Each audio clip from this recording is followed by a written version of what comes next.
গাড়ির আগে পিছে পুলিশ না থাকলে মন্ত্রী ও পাবলিকের মধ্যে পার্থক্য কি?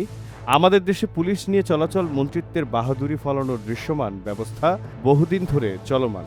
তবে বিএনপি সরকার রাষ্ট্রীয় ব্যয় কমানো, জ্বালানি সাশ্রয় এবং পুলিশের সীমিত জনবল ও যানবাহনকে মাঠ পর্যায়ের কাজে যুক্ত করার জন্য রাজধানীতে 18 মন্ত্রীর জন্য বরাদ্দ বিশেষ পুলিশ স্কোয়াড প্রত্যাহার করা হয়েছে। ফলে গত ফেব্রুয়ারিতে শপথ নেওয়ার পর থেকে পুলিশি প্রহরায় চলাচল করা এসব মন্ত্রী এখন রাজধানীতে পুলিশি স্কোয়াড ছাড়াই চলাচল করবেন। তবে ব্যতিক্রম 6 জন মন্ত্রী ও প্রধানমন্ত্রীর একজন উপদেষ্টা। বলা হচ্ছে দায়িত্বের গুরুত্ব বিবেচনায় তাদের জন্য পুলিশি স্কোয়াড সুবিধা বহাল রাখা হয়েছে। সংশ্লিষ্ট সূত্র বলছে, ভবিষ্যতে প্রয়োজন অনুযায়ী এ সংখ্যাও আরও কমানো হতে পারে।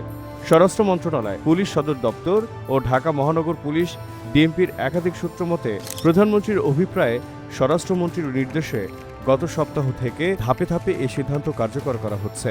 এর আগে প্রধানমন্ত্রী নিজের নিরাপত্তা বহরের আকার ছোট করার সিদ্ধান্ত নেন। তার বহর থেকে পুলিশের 2টি প্রোটোকল গাড়িও প্রত্যাহার করা হয়েছে। ডিএমপির সংশ্লিষ্ট কর্মকর্তারা জানান, রাজধানীতে মন্ত্রীদের চলাচলের সময় সামনে থাকা পুলিশের নিরাপত্তা গাড়িকেই স্কোয়াড বা প্রোটেকশন গাড়ি বলা হয়।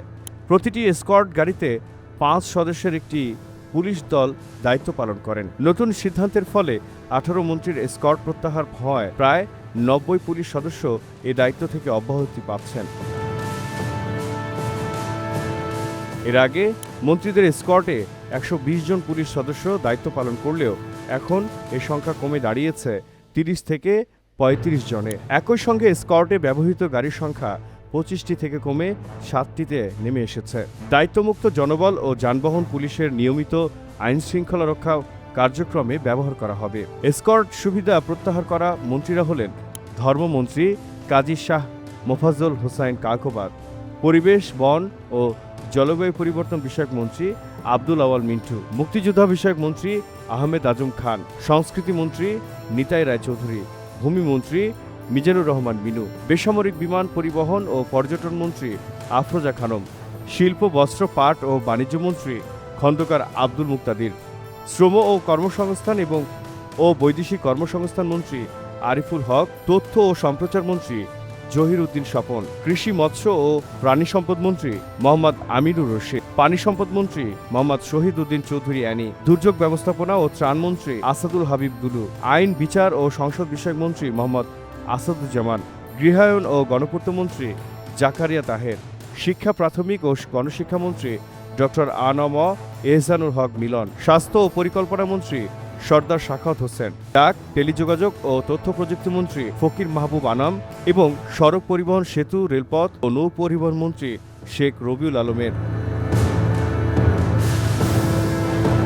অন্যদিকে স্থানীয় সরকার, পল্লী উন্নয়ন ও সমবায় মন্ত্রী মির্জা ফখরুল ইসলাম আলমগীর, অর্থ ও পরিকল্পনা মন্ত্রী আমির খসরু মাহমুদ চৌধুরী, স্বরাষ্ট্রমন্ত্রী সালাউদ্দিন আহমদ, পররাষ্ট্রমন্ত্রী ডক্টর খলিলুর রহমান, বিদ্যুৎ, জ্বালানি ও খনিজ সম্পদ মন্ত্রী ইকবাল হাসান মাহমুদ, সমাজ কল্যাণ এবং মহিলা ও শিশু বিষয়ক মন্ত্রী অধ্যাপক ডক্টর AZM জাহিদ হোসেন এবং প্রধানমন্ত্রীর অর্থ ও পরিকল্পনা বিষয়ক উপদেষ্টা ডক্টর রাশেদ আল মাহমুদ তিতুমিরের জন্য পুলিশের স্কোয়াড সুবিধা বহাল রাখা হয়েছে।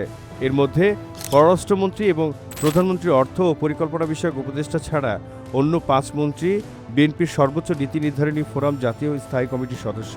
তবে কোনো নিরাপত্তা মূল্যায়ন বা মানদণ্ডের ভিত্তিতে এই 7 জনকে এই সুবিধার আওতায় রাখা হয়েছে। তবে কোন নিরাপত্তা মূল্যায়ন বা মানদণ্ডের ভিত্তিতে এই 7 জনকে এই সুবিধার আওতায় রাখা হয়েছে সে বিষয়ে সরকার বা পুলিশের পক্ষ থেকে আনুষ্ঠানিকভাবে কিছু জানানো হয়নি।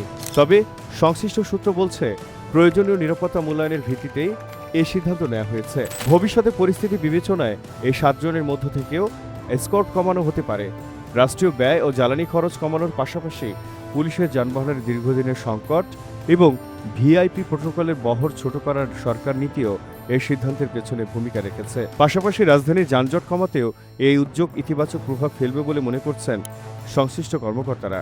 ডিএমপির প্রোটেকশন বিভাগের উপকমিশনার মোহাম্মদ শাহরিয়ার আলম বলেছেন, মন্ত্রীদের স্কোয়াড কমানোর ফলে জ্বালানি ব্যয় কমবে, একই সঙ্গে গাড়ি ও জনবলের ওপর চাপ হ্রাস পাবে।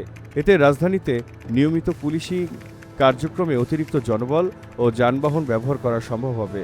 রাজধানীতে স্কট সুবিধা প্রত্যাহার করা হলেও সরকারি বিধি অনুযায়ী মন্ত্রীরা আগের মতোই ব্যক্তিগত গানম্যান, সরকারি বাসভবনে হাউস গার্ড এবং ঢাকার বাইরে সরকারি সফরের সময় প্রয়োজন অনুযায়ী বিশেষ পুলিশি নিরাপত্তা পাবেন।